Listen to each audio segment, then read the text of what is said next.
What drives a mother to abandon her own child? Is it evil, or is it fear? In a quiet African village, beneath the heat of the noon sun and the judgment of 1,000 eyes, a young girl made a choice, one that would echo through her soul forever. She wasn't wicked.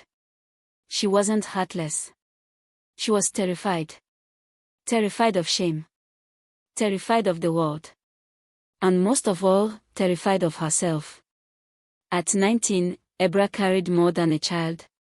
She carried the weight of her mother's expectations, her community's condemnation, and a secret she couldn't confess. And on one stormy night, as rain poured and thunder hid her cries, she did the unthinkable. But what she didn't know was that the story wasn't over. That the life she tried to bury would one day find her again. This isn't just a story about guilt and sin. It's a story about redemption, about the mysterious mercy that finds us when we least deserve it. And how love, even when lost, sometimes refuses to die. Tell me, where in the world are you watching from? Is it morning in Accra, evening in Nairobi, or midnight in London? Drop your location in the comments below, hit like, and subscribe to Stories by the King, where every story carries a heartbeat, and every truth finds its light. Now, take a deep breath. Because what you're about to hear isn't just a story. It's a confession, a consequence, and a miracle. The sun in the village of Umuahia was a relentless artist, painting the dust a blinding gold as it beat down on the corrugated iron roofs. Inside the small, cool parlor of the Nwachukwu compound, Ebra sat on a low wooden stool, her hands clasped tightly over her slightly swollen belly. She was 19, barely out of secondary school, and the secret she carried was a crushing weight, heavier than the clay pots her mother, Grace, made for market. Grace, a woman whose face was a map of hard work and quiet prayers, noticed the tremor in her daughter's hands but mistook it for the usual fatigue of a growing girl. She was in the kitchen, grinding spices, the rhythmic thud-thud of the mortar and pestle a deceptive soundtrack of peace. Ebra was supposed to be a success story, the first in her family heading to the university in the city, but her dreams had collided with a mistake made in the fleeting twilight of a school holiday, a secret she had protected with a fortress of lies and silence. The father, a charming but commitment-phobic young man named David, was now just a distant echo, swallowed by the lights and speed of Lagos.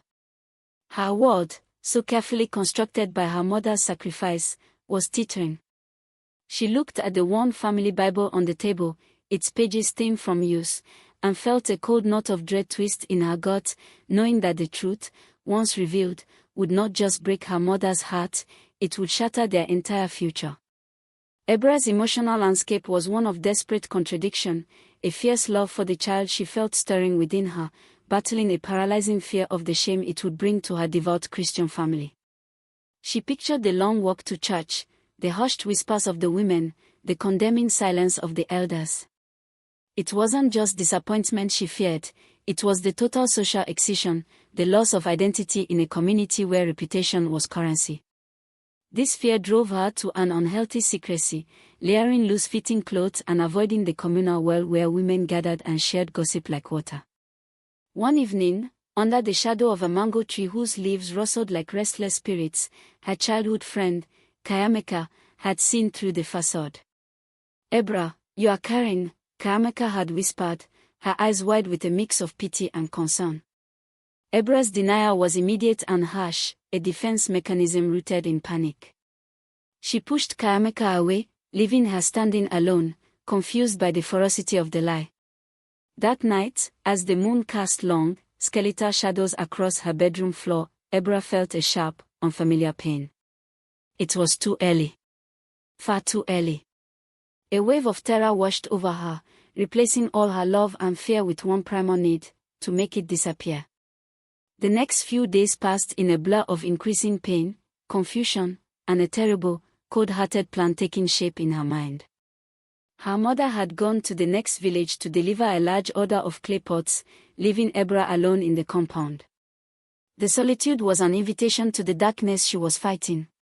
The pain, sharp and demanding, signaled the inevitable.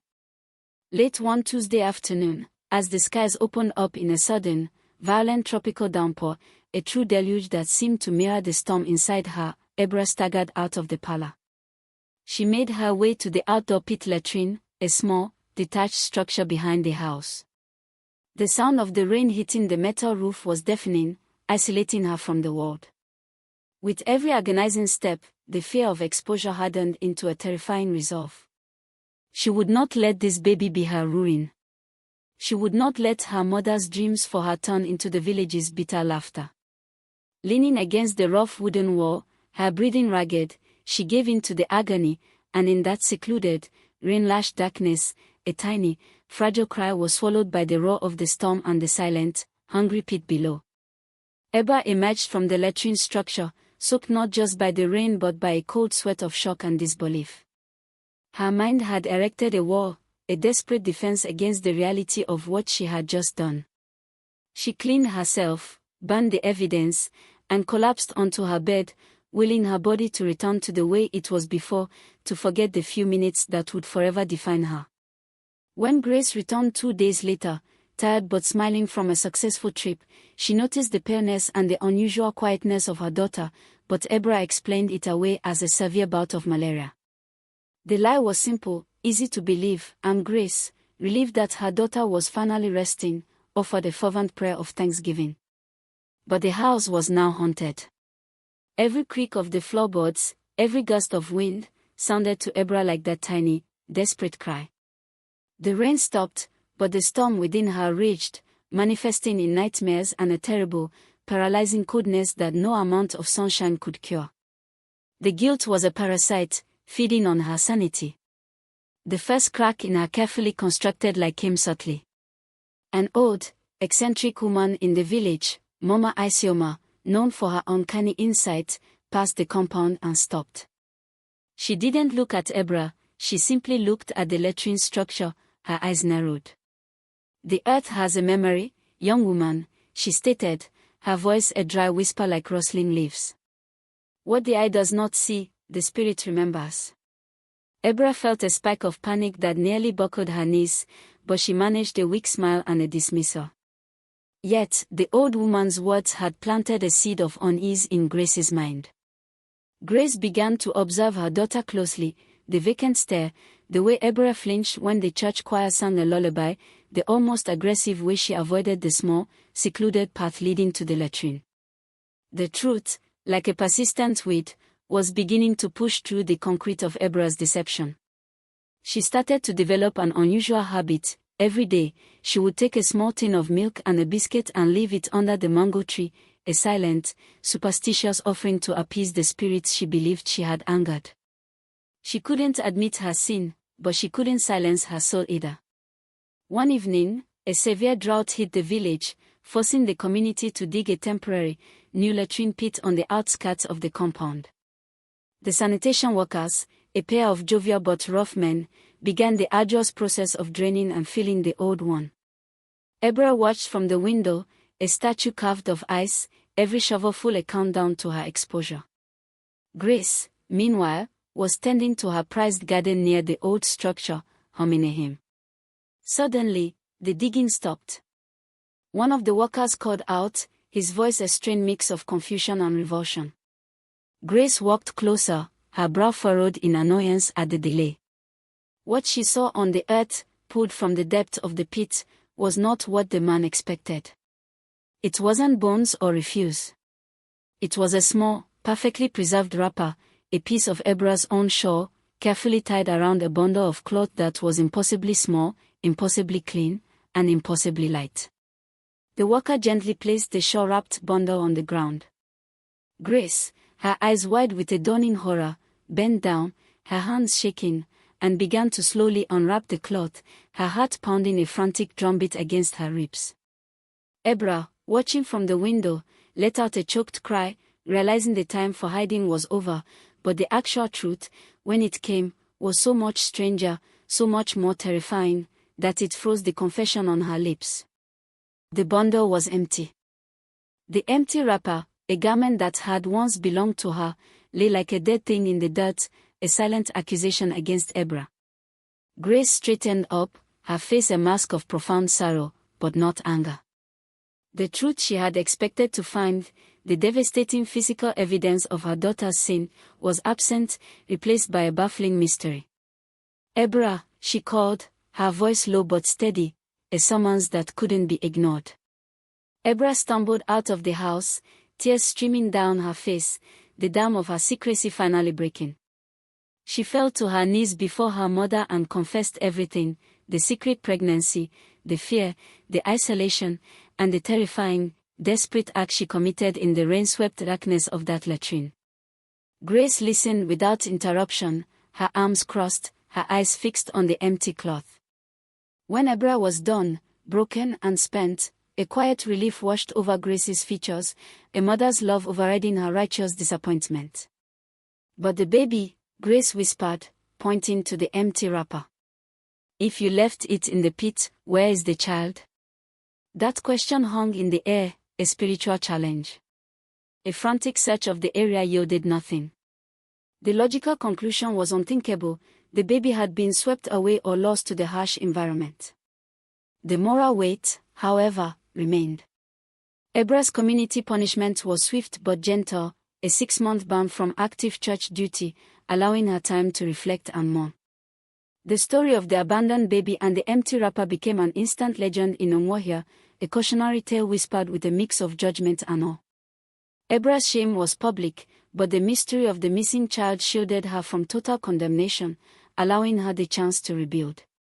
She stopped placing offerings under the mango tree and instead started volunteering at the local orphanage, her way of seeking atonement through service, her hands finally learning to cradle and care for the forgotten children of the village.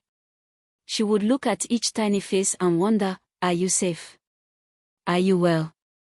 1 year later, a traveling health clinic arrived in Umuahia. A beautiful, calm woman named Sarah was the lead nurse, and she brought with her a small, bright-eyed boy named Daniel, her adopted son. Daniel was a child of miracles, she would often say.